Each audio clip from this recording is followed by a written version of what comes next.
Right now, this is WLKY News at 9. Back to school is just around the corner, and this year it comes with new leadership and new questions.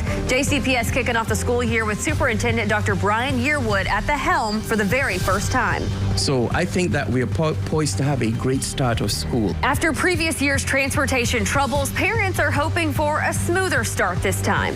It's been a nightmare, and it has really impacted my mental health a lot. This morning, we've got you covered from bus routes to books, backpacks to bell times. Everything you need to know to get your family ready for day one. Live, local, late breaking. This is WLKY News at 9. Good morning, and thanks for joining us on this back to school special. We have a lot to get to this morning, but first, here is a live look at Highland Hills Middle School in Floyd County this morning, where students are getting off the bus and making their way into class this morning. Today is their first day, and students are getting off the bus and heading in now. Very excited for them, wishing them the best. We are talking with the principal there live coming up a little later in the show. But first this morning, let's start with the state's largest school district, JCPS. Joining me now is meteorologist Matt Milosevic and the new JCPS Superintendent, Dr. Brian Yearwood. Thank you so much for being here with us. Thank you for having me. I can't imagine you don't have a lot on your schedule right now. Oh, just not very much. A few things, right? Well, I want to know some of your top priorities as we head into the school year. Yes, well, I want to first start with safety. I want to make sure that we have a fantastic start of the school year, that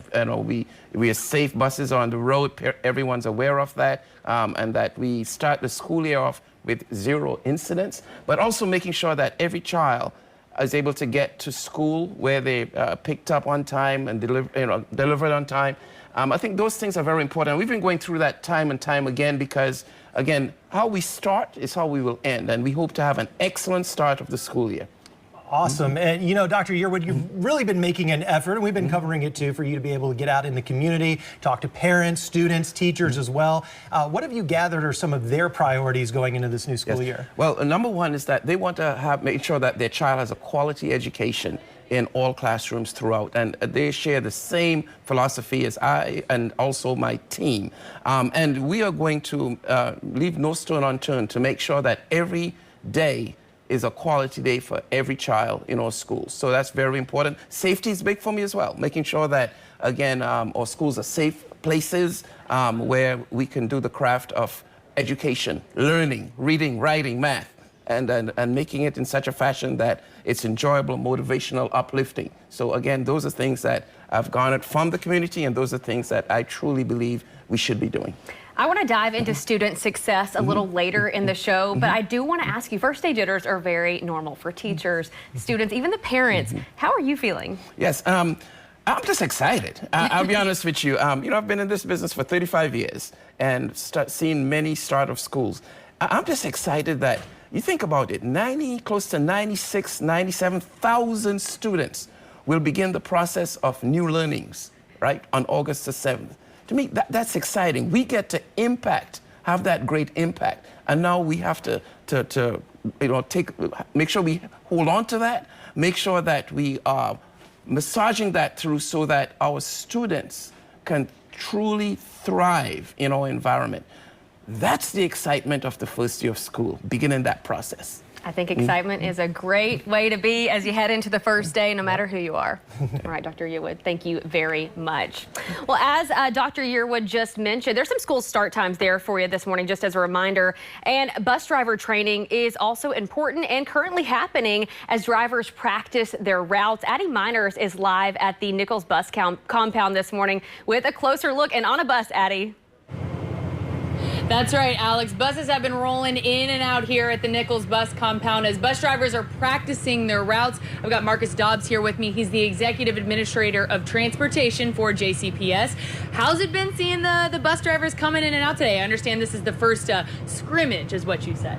Yes, today's the first scrimmage. We're going to have 3 scrimmages, and that's basically where we're just checking timing to make sure everything is working fine and drivers have enough time to get from their stops and to get to the schools on time. Today's the first scrimmage, and we'll have our second scrimmage Friday, and then our last scrimmage will take place on Wednesday, the day before school starts. That makes sense. So the bus drivers will go out, run their routes, they'll full stop and check that timing and all of that sort of thing, correct?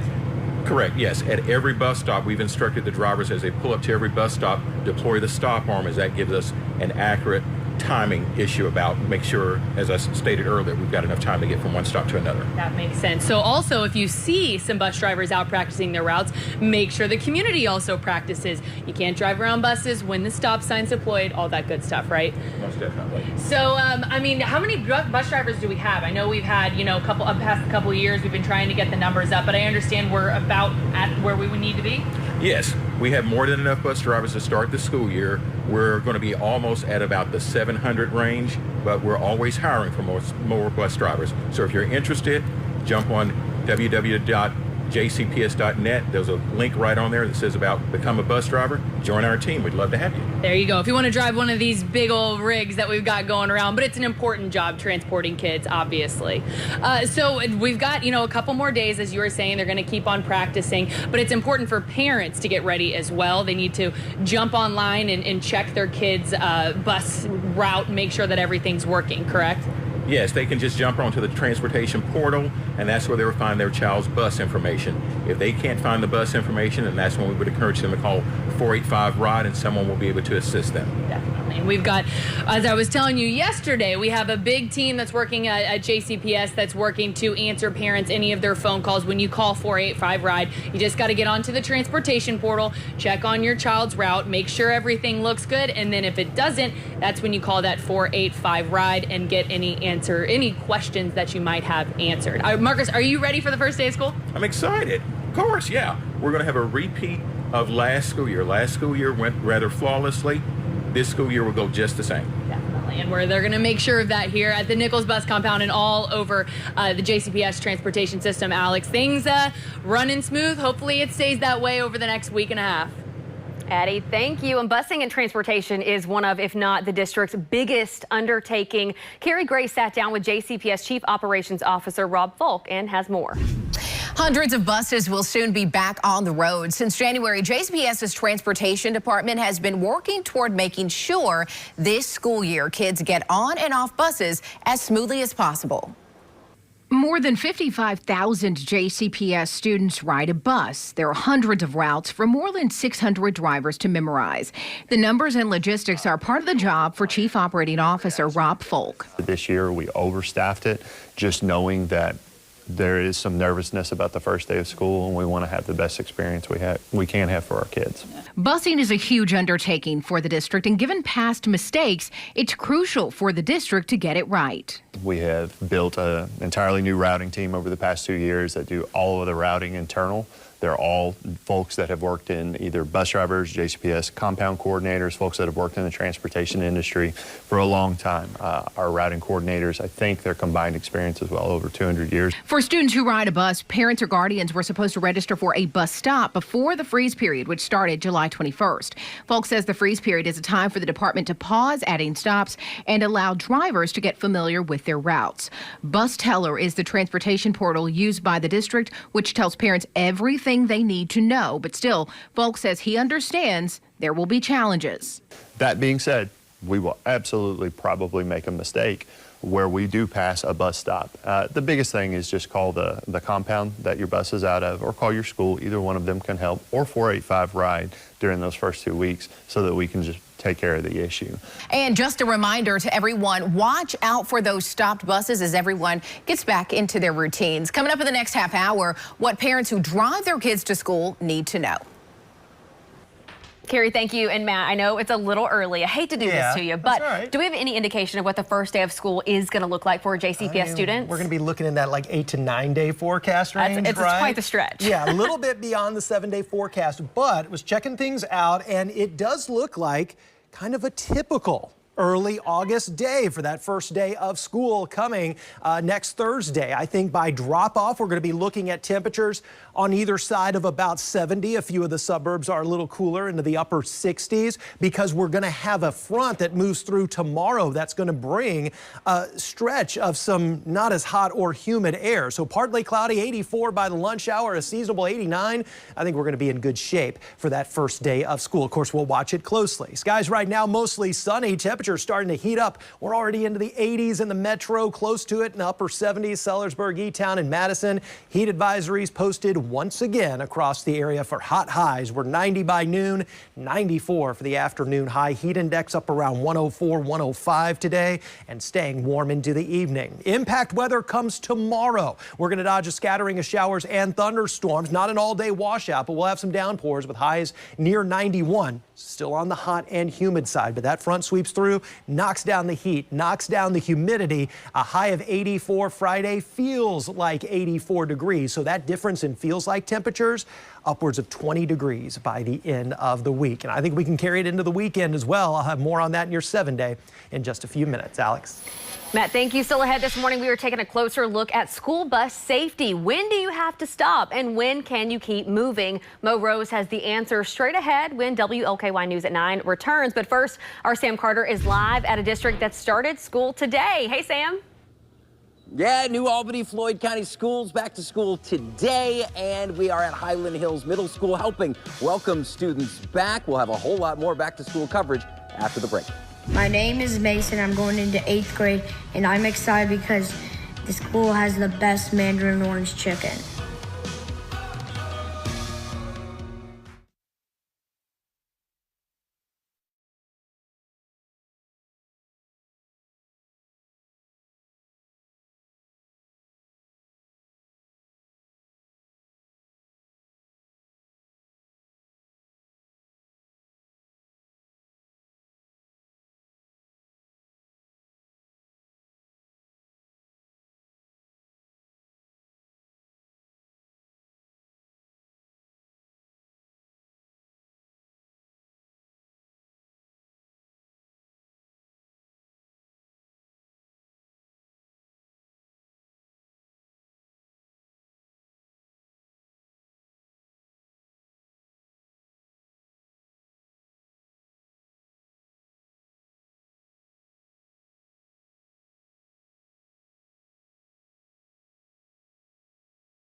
Hey, welcome back. As we inch closer to the start of the school year, we're taking a look at some JCPS back to school facts. Did you know JCPS is the largest school district in the state and has 168 different schools? Wow.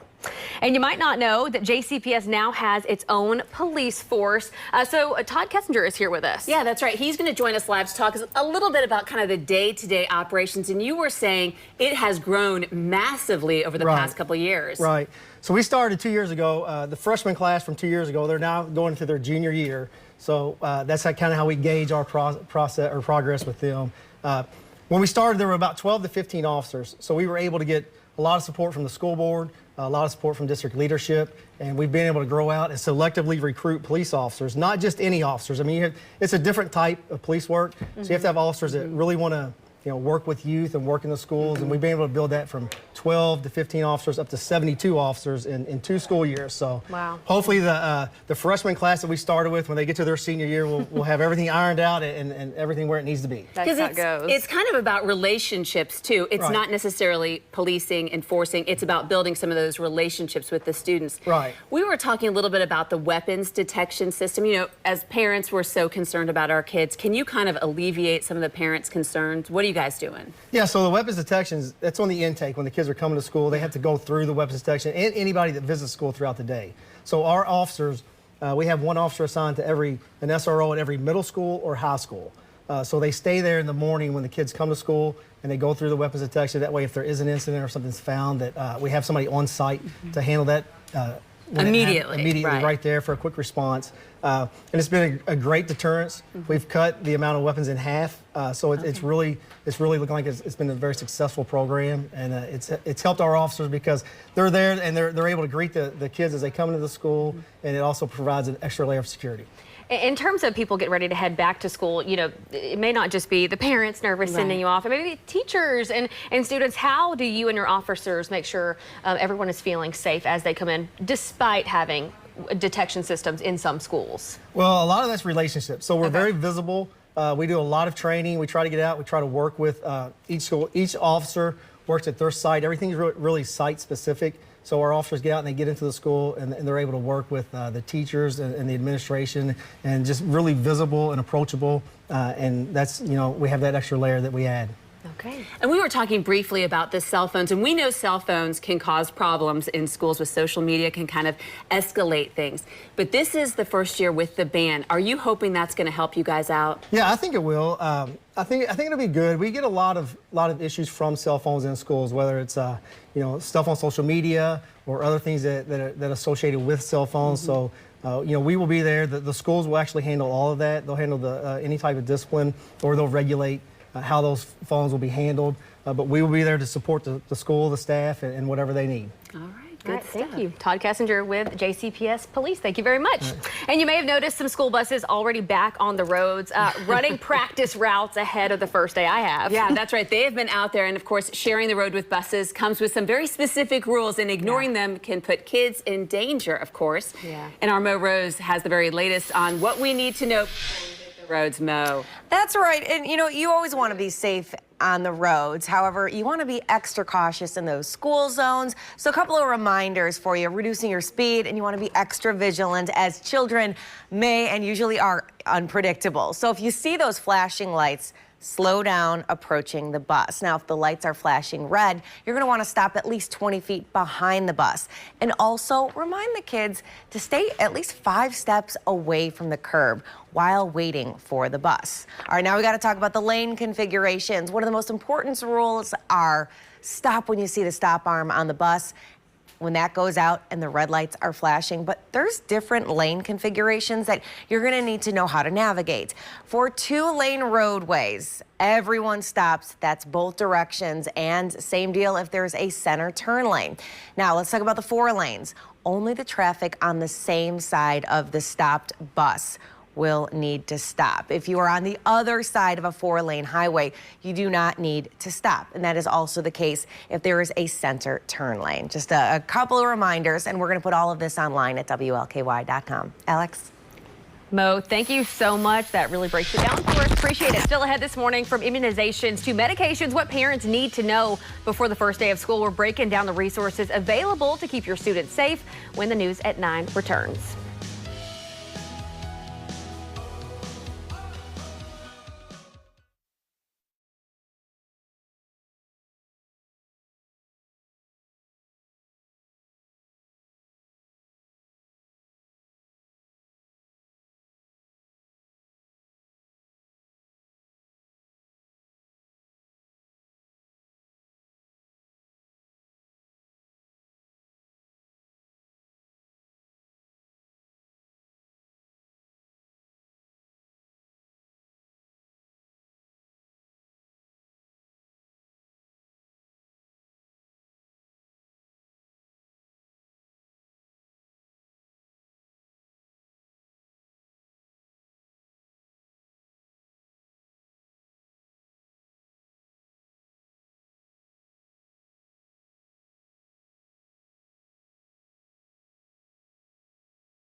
Hey, welcome back. Thanks for joining our back to school special. We've got a lot more back to school information coming up. We're going to get to it, but first we need to talk about this weather. Sun is shining, Matt. Humidity is doing its thing too. Way up there too. It's going to feel like the triple digits again. The good news is by the time we get into Friday and the weekend, and even in those first few days of school, I think we're going to take a bite out of the highest of this heat and humidity across the area. It's going to be much more comfortable in terms of summertime conditions. Right now we have tons of sunshine out there across our area. We're going to carry that through a good chunk of the afternoon and look at temperatures starting to climb on either side of 80 degrees across the WLKY area. And in that 12-hour forecast, as 80s turn into 90s, and we'll do that right around the lunch hour. In your forecast, we're looking at 91 by 1 o'clock, but it starts to feel like 100 degrees. As we inch up through the afternoon and highs top out near 94, that heat index feels like 104 degrees. So again, heat advisories are in effect because this is the type of heat that can really take a toll on your body. So we take those frequent breaks, we stay hydrated.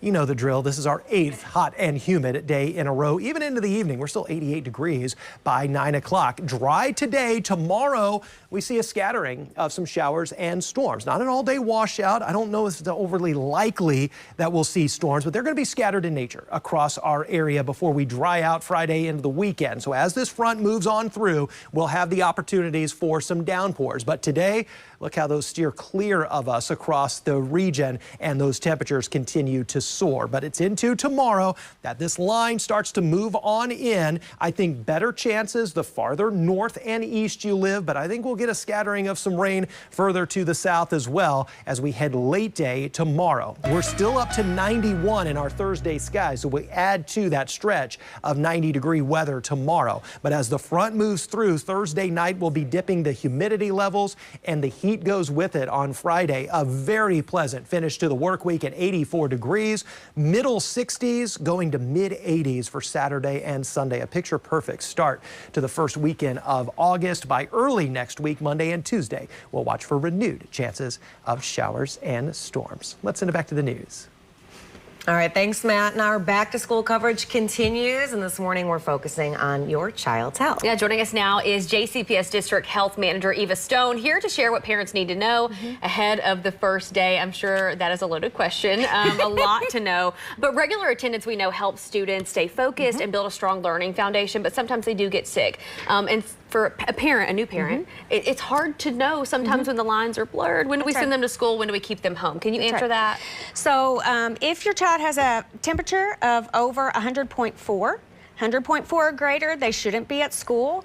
If they have been throwing up 2 times in the past 24 hours, diarrhea, we want them, they should stay home because they can come to school and make other children sick. If you ever have questions about that, contact your school nurse and follow up with your school nurse. I think that's really important. Okay. Now, also, the city has just seen its 2nd case of the measles, 14 in the state. So this might be a good time to talk about immunizations, especially, what's the protocol for students, especially if this is their first time going to school. Can you kind of talk about that? Yeah, so there are laws around vaccinations that there are required vaccinations for students to come to school. And so parents should have a current immunization certificate on file within the school within 2 weeks of their child starting school. The grades to be really important to look at that are 6th grade and then sophomore year of high school, because that's most commonly when new vaccines come due. It is really an imperative right now with measles. You mentioned measles.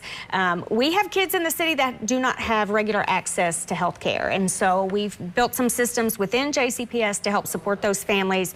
So if you don't have access to have your child vaccinated, please reach out to your school nurse. We have clinics within the district. We have clinics at the school where you can have your child vaccinated. Of course, if you have health insurance and you have a healthcare provider, we want you to see your healthcare provider to have these things done.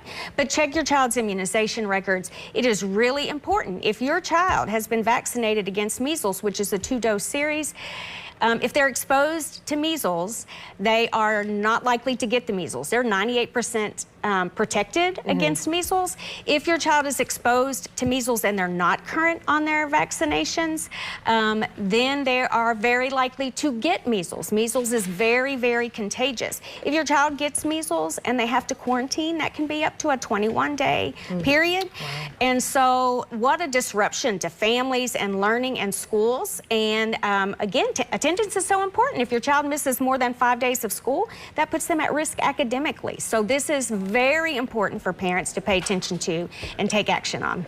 All right, thank you very much. A lot of good information there.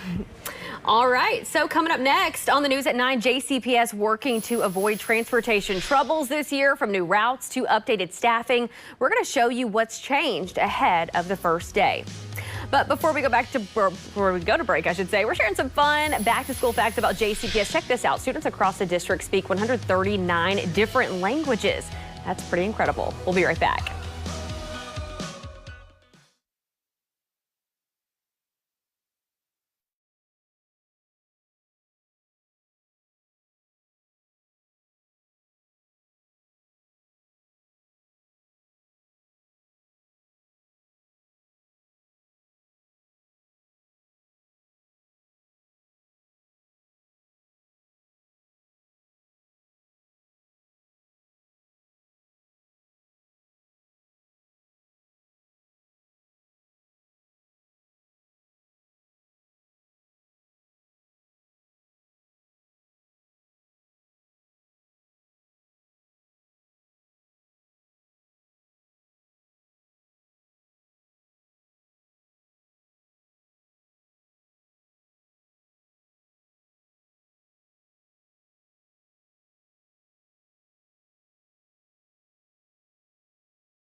You're watching WLKY News. Good morning. Thanks for joining us. It is Wednesday, July 30th, and we are only days away from the start of the new school year. Some people already back in school, but JCPS students will return to class 1 week from tomorrow on Thursday, August 7th. For students at New Albany Floyd County Schools, welcome back. They started class today. They're going to be live with us in just a couple of minutes. Greater Clark County starts tomorrow. Students in Bullitt County will return on August 12th, and the following day, August 13th, students in Oldham County head back. And this morning we are talking to the experts trying to get you prepared. Meteorologist Matt Milosevic is here with me, joining us to talk more about the first day. And right now we also have first-year JCPS Superintendent Dr. Brian Yearwood. Thank you for being here with us again. Thank you for having me. You are getting ready not only for a first day of school, but your first day of school with JCPS. You know, you're aware the previous superintendent wasn't only in the position for 8 years, but with the district for far longer. Yes. How do you plan on getting in there and paving your own way? What do you plan to do? Yes, well, the process already started from day one, and that is listening. I was on a listening tour, and I continue to be on a listening tour because, you know, I want to learn, understand. I want to embrace the quality, the high quality qualities of our town or city. I want to embrace high qualities of our school district. And I want to make sure that I have full understanding of where we are. And then from there, I form collaborative teams, making sure that we bring in our parents, our community, our teachers, and so on, so that we can start talking about ways that we can make things better. So again, I'm always about progress. I'm always about collaboration. I'm always about making sure that the decisions we make truly have that deep impact on our students. That has to be priority number one. Students first. And I've already started the process, and I look forward to continuing that process. And Dr. Yearwood, you've said too that math and literacy are extremely important subjects to you and subjects that your students and the children need to improve in. And how can you give those students and the teachers what they need to make those improvements? Well, first, the process has started with our curriculum department. Our Chief Academic Officer, Dr. Greenwell, has led us through a curriculum, I call it revision. We've implemented new curriculum in our reading and in our math. So there's a high level of consistency across the district because, you know, we have a high mobility rate in the district. So as students move from one school to the other, we want to make sure that they're not missing a beat and that they can continue in the process. In addition to that, I'm very big on growth factors. You know, my mantra is every child, excuse me, is expected to grow 1 year in a year's time. So if I'm in 6th grade, I'm reading on a 6th grade level. I should be on 7th grade level at the end of the year, minimally. If we can continue that and have students set goals, have teachers set goals individually, and we talk about true growth goals, then we should see the entire school district rise because now everyone has purpose. You've been really accessible to parents and teachers and students so far with your forums that you have one tonight. How do you plan on keeping this up throughout the year? How will you be accessible to parents during the school year? Yes. So again, my plan is to continue having forums and just being open in terms of other mediums, making sure I'm communicating electronically, social media. And, you know, we have a great communications department under Ms. Callahan, and she has various ways that we will be communicating out with our parents, as well as our staff. I mean, we want everyone to understand that, yes, there's a medium or there's a platform that they can reach out to us on. I think that's important. That's good to know. Yes. We wish you a great first day back to school. Yep. Looking forward to it. All right. Thank you, Dr. Thank you. Yearwood. All right. And remember, WLKY is teaming up with Stockyards Bank and Trust to help get teachers ready for the school year. The bank is collecting school supplies, and we have the list of items needed and where you can donate on our homepage and the mobile app. The supply drive runs through August 29th. And a couple of years ago, the school year did not get off to such a great start because of issues with transportation, specifically a change in routes that caused drivers to get kids home hours after school was over. As our Carrie Grace shows us, that led to major transportation changes, including taking buses away from certain Even schools. though busing was restored to a few traditional and magnet schools earlier this year, there are still a lot that are car rider only, and that could cause some traffic trouble. JCPS Chief Operating Officer Rob Folk says parents need to be aware and ready for traffic at schools that do not have buses. The biggest thing to focus on a car rider school is go onto your school's website, social media. They will have a traffic flow plan. Familiarize yourself with that.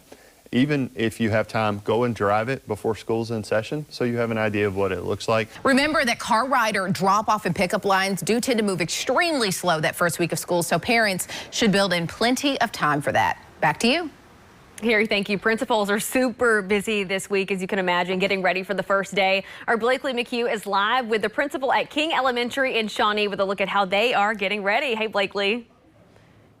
I mean, it's 1 week away until kids are getting here. So, yeah, it is a busy next couple of days. Rhonda with us this morning. Good morning. How are you feeling about the school we year? are so excited. Yeah. So excited. Teachers came back on Monday. Okay. We're training upstairs Getting right now. everything ready to Yes. go. I was going to ask, what are some of those preparations that go into those final days before school starts? So it's going to be getting their rooms together, learning all the instructional material, high quality instructional resource, EL and IM, learning all the reading and math materials. Yeah. So teachers being able to practice that, plan together, just do all that great stuff. And talk to us a little bit about how parents can prepare their kids and get ready, because this can be like a whirlwind of the next couple of days, right? Absolutely. So one big tip, be sure to put on the backpack your child's name. Okay. That tends to be the thing everyone forgets, and they get here and kids are nervous, they're scared, and so they don't want to tell us their name. And so you spend a lot of time with littles saying, hi honey, what's your name? And no nicknames. Put their birth name on there so that we can get them tagged and ready to go home. And also make sure parents are knowing that bus stop, check the portal. That does change during this week. They're doing scrimmages today. So make sure that you know what that is and just keep checking it to make sure it didn't change. So just because you check it today doesn't mean it's going to be the same come next week, right? Absolutely not. Make sure you're checking every day up until school starting, just to make sure you're going to the right bus stop, the right time, all those things. And I know everybody's a little nervous, so show up a little early. Just be ready and make it easy. I want to show off the classroom that we're in. This is Miss Brown's kindergarten classroom. She has made it so cute and fun for the kindergartners. Desiree, how are you feeling having the kids come back into class? I'm super excited. I'm honestly, I'm overjoyed. I can't wait. You said it felt like the summer went by quick. You're like, I can't believe it's here already. And now I'm back. Talk to me about what this year will bring when it comes to the kids. You were saying these are the COVID babies, and that might bring some different challenges for teachers and also for parents this year. I'm interested to see how the social skills are for them, just because they haven't really been exposed to like a lot of other children or like pre-K or daycare and that sort. So just how they interact with each other, how they take redirection from me since they've been at home with mommy all this time. So I'm interested to see how it plays out. But I know you're very excited. Everyone is excited. The 7th is the first day of school. Can't believe it. A couple hundred kids will be here, you guys. It's going to be a really great time. Alex, I'm going to send it back to you now in the studio.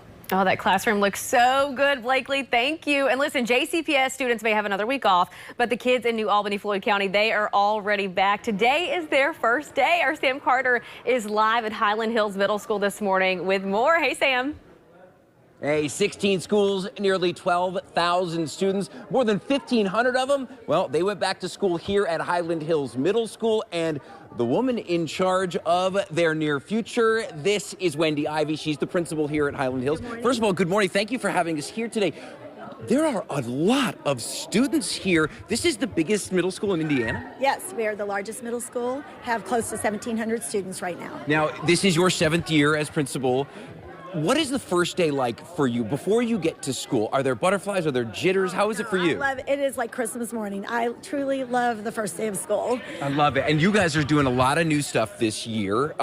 Run down to me. There's a new pool coming in. We're waiting for a liner in Italy, apparently, but it will be open this year. And what else is new here at Highland Hills? So our 5th graders are, when all the students get their Chromebooks today, 5th grader will be keeping their Chromebooks here at school this year. So that's a new thing. It won't be new for the students because they've been used to that in elementary school, but that'll be new. We also have a new first period class is our SEEK class. So that's going to be enrichment and extension of learning. So we are very excited for that. And then we also have computer science and PE requirements for our 8th grade students.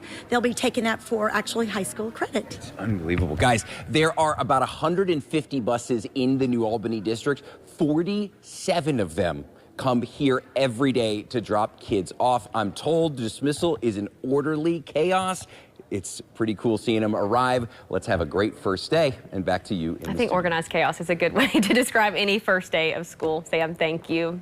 Well, still ahead this morning, new rules for how teachers and students can communicate. Kentucky's new student protection law is changing the way messages are sent and who can see them. What parents need to know next when the news at 9 continues. Hi, my name is Olivia Kendall, and I'm going into the 4th grade at Bloom Elementary, and I'm most excited about meeting new friends.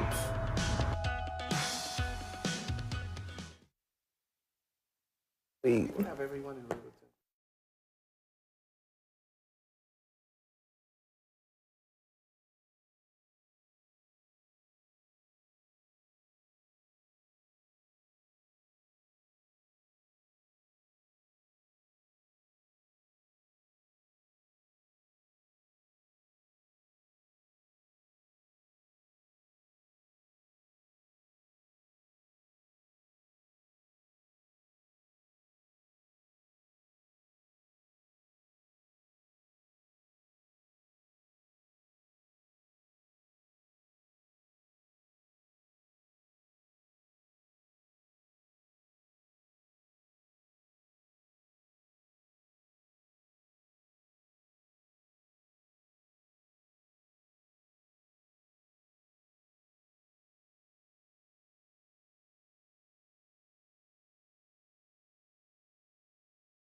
Hey, good morning and welcome back. 9:42 this morning. We are doing a back to school special to get all the students and teachers and parents ready to send the kids back. And a lot that comes with that is really hoping for some good weather. It's been really hot, Matt. I need it to come down for the first day. Need time to prep, right? There's supplies, clothes, all the preparations to be bought and done. And we're going to sweat it out the next couple of days. I think as we get towards that first day of school, Alex, we're still going to be talking about some of this relief that's coming by Friday into the weekend. Not today. You see the 12-hour forecast behind me. It's going to be hot. It's going to be humid. 81 already. We're going to be pushing into the 90s for the afternoon. For the 8th day in a row, 90s are going to feel like the triple digits. That's why heat advisories are in effect, because 94 feels like 104 by the end of the day and even into the evening hours. Once we start to fall into those upper 80s, it's still going to be well into the 90s in terms of that feels like temperature even after sunset. So 94 feels like 104 today. It's still on the hot and humid side tomorrow, but not quite as extreme as today. 91 feels like 99. So we'll likely come off of those heat advisories that we've had for the past several days. Now, the real relief, that's coming on Friday, 84, and it actually feels like 84. So you can see that difference in feels like temperatures, 20-degree difference between today and Friday. We'll look forward to that. In between, as the front comes through, we'll see a scattering of some showers and storms tomorrow, but I think those chances are slim to none as we head through this Wednesday afternoon, and the temperatures just stay hot and humid in those low to middle 90s. As we work into tomorrow, there's the front and those scattered showers and thunderstorms fueled by still some of that heat and humidity through the course of the day ahead. Once that front clears, there's the pleasant weather, not just Friday, but through the weekend ahead. Lows well into the 60s in town Saturday and Sunday. A few of the cooler suburbs and outside of Louisville could even dip into the 50s. We keep those pleasant mid 80s for highs even into early next week, but chances for showers and storms start to come back Monday into Tuesday. All right, that's the latest on the skies. Let's send it back to Alex now. Matt, thank you. A major change is now in effect across Kentucky schools. It's called Senate Bill 181, also known as the Student Protection Law. Joining us live now to break it all down is JCPS's Chief Communications Officer, Carolyn Callahan.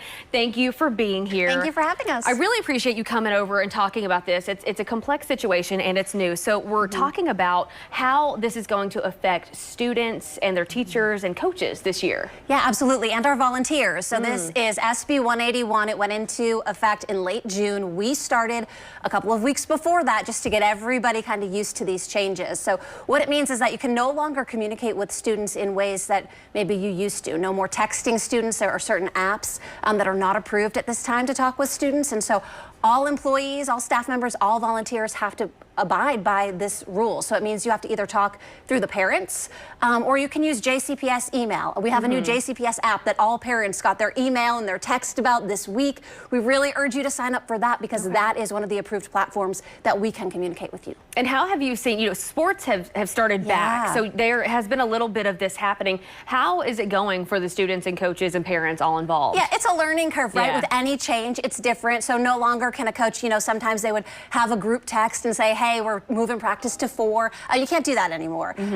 There will be waivers at some point where a family member could say, hey, this adult can contact my student. I'm okay with that. But you do need a waiver for each adult, so that is a little time consuming for folks as well. But yeah, you can still use social media, so we're reminding folks of that. You can put out a post, but no more, you cannot like a student's post. You cannot share a post that a student makes. So there is a lot to this law, and we are absolutely doing whatever we can to kind of get everyone up to speed and make sure that we're following it. I would imagine it is crucial when you talk about those quick last-minute changes, like if it's a weather delay for practice or we need to change this because of this. And those online platforms like social media, the rules are very interesting, that a coach could post something, but then they can't reply. Right, they could post something, but they cannot tag a student in that. If a student were to post, like, had a great practice at Valley Soccer today, the coach could not reshare that or put that out there. So these are all things we're working through. I have talked to my colleagues in other school districts. Every school district in the Commonwealth obviously is going through this, and everyone's just kind of navigating it. And so we're hopeful there will be some changes. I know this is a work in progress for you guys. How does the district district feel about this new change? Yeah, I mean, it's just something that we're working through, and we're obviously going to follow that. The intention behind it, we believe, is really good and really strong. It's just making sure that there are still ways that we can communicate, especially in an emergency situation if needed. All right, thank you very much. Thank Appreciate you. it. Well, still coming up this morning, gearing up for those school sports. If your student plans to hit the field or the court, there are a few things you'll need to check off first, what parents need to know next. But first, we are going to go to break.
You're watching WLKY News at 9. Welcome back. We've been covering everything you need to know this morning to get you ready for the start of the new school year, from bus routes to start times, even those health requirements. It's a lot to keep track Sure of, is. Alex. Well, we're now going to shift our focus, and this is my favorite part, because now we're going to break down sports. And we have April Brooks with us. She is JCPS's Executive Director of Athletics and Activities. We want to say good morning to you. Thank you. And we were just talking about how important athletics are. You know, we have a huge school district here.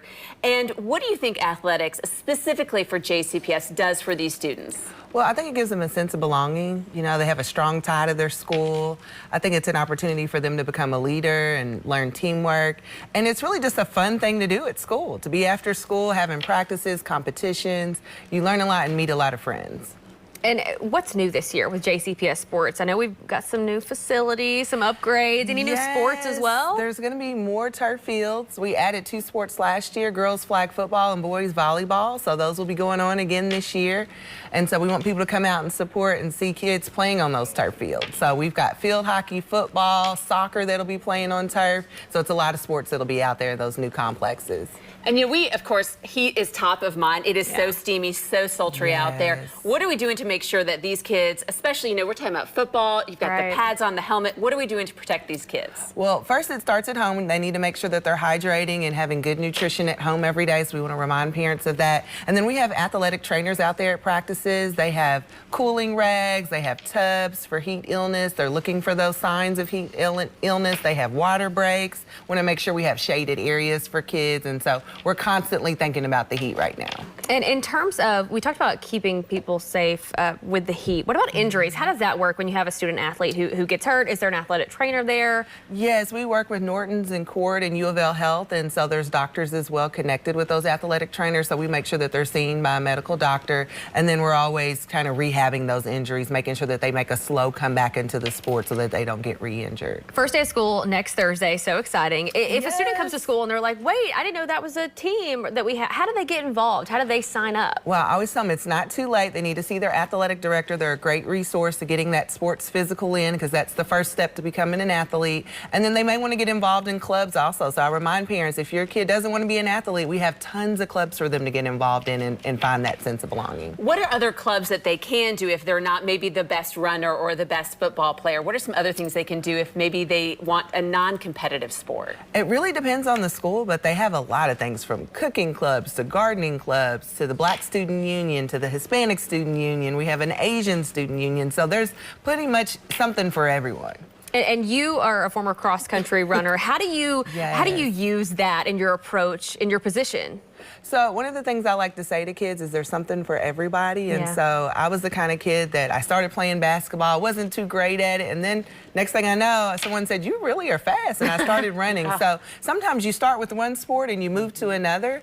And so I also tell kids we need managers. We need support for our teams. We need people to be a part of the pep club and come to the pep rallies and come to the games. So there really is something for everybody in JCPS. I love that. And things are getting kicked off pretty soon already, really, with football practice and all that stuff. And we know that the heat has been top of mind. As they hit practice and on the field today and throughout the rest of the week, more heat and humidity. Matt, tell us what's up. Yeah, Alex, coaches and athletes alike are going to have an easier time of things later in the week. We're going to get to that hot, humid weather in just a moment, but about 12, 13 hours ago, so it was last evening, that we had a huge, massive earthquake in the Kamchatka Peninsula of eastern Russia. This is 5,000 miles away from the California coastline, but boy, it kicked off an 8.8 on the Richter scale. That was tied for the 6th strongest ever recorded, so that's been making news headlines in terms of the seismic activity, and it's prompted still some tsunami advisories along the west coast of the U.S., parts of the Aleutian Islands and Alaska, and even Hawaii. The good news is they're starting to lift some of the tsunami warnings. They did have some inundations with the wave heights 3 to 6 feet above normal tides down into portions of Hawaii. So we've kept eyes on that. Of course, we've been watching the 90-degree days. We're up to 32 so far this year, and the last 7 have been in a row. Our latest stretch of hot weather continues today. We're going to make it 8 with heat advisories in effect across the area for a high of 94 that feels like 104. It comes down a little bit, but it's still a hot, humid day tomorrow. 91 feeling like it's close to 100. The real relief moves our way on Friday. It's going to be a really nice day to round out the work week. But 91 with a scattering of showers and storms. Frontal system coming across our area tomorrow, and that is going to bring those chances of showers and storms. Front sweeps on through Thursday night. The humidity is dropping. We start with some clouds Friday, but in the afternoon we have some sunshine and highs near 84, and we carry that really nice weather into the weekend ahead. Lows in the middle 60s, highs into the mid 80s. That's going to be very, very comfortable. As we move into Monday and Tuesday next week, we'll keep the 80s, but some shower and storm chances start to head our way. They're isolated Monday, a little more scattered, enough for impact weather on Tuesday.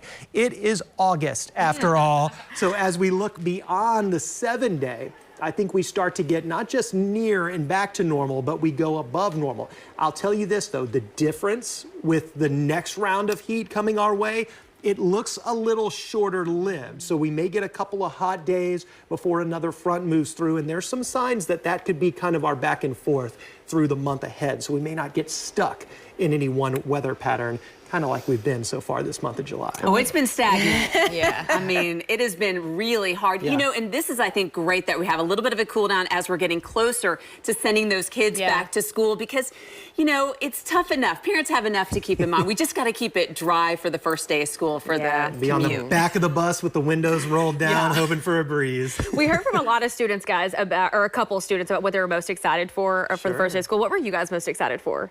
The first day? It was always, for me, it was either basketball or baseball practice. Like getting back with the team, getting things going again there. What about you guys? New teacher and new friends. Yeah. It's kind of a new combination of kids. So it was always new people to meet. I loved kind of getting new school supplies, like a fresh backpack. I mean, I love my friends, but that was fun too. The social butterfly. Loved lunchtime. You could eat and talk to your friends. Loved it. All about it. Thanks for joining our Back to School special. We'll see you tomorrow.